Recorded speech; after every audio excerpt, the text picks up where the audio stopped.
Right, Della, we understand at this time that there are 22 families displaced in this situation. That's 55 people. I want to show you the scene here behind me here. This is in Elizabeth. The call came in earlier this morning to the second floor of the hotel here.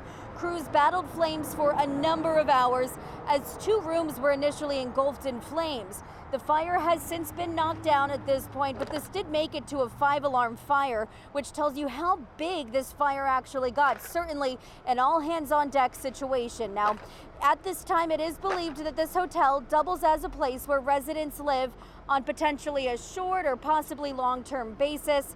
We do know at this time that there is one person who went to the hospital for smoke inhalation and 2 firefighters sustained minor injuries.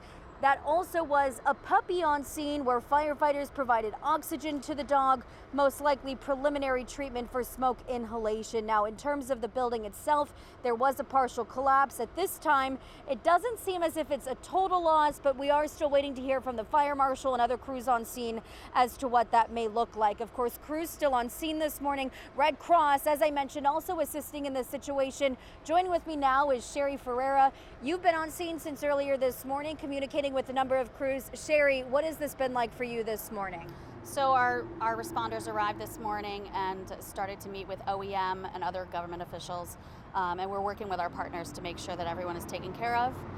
Right now we have about 53 of the 55 people displaced comfortably at a reception center, at a local community center. We've given them lunch, and we're working with our government partners to make sure that they have a place to stay tonight. And we will know soon what that might look like. Right, and so when we were talking off camera, I said, what could potentially be next steps? You said, once you have communication with a number of those families, you'll work to determine if potentially a shelter could be put in place. Of course, that isn't determined just yet, but something you're working on. Correct. So we are working right now to determine what will happen tonight, if they will stay at a shelter or if there will be some alternate housing through the city. Now, with a situation like this, of course, anytime that families are displaced, it's always a hard situation.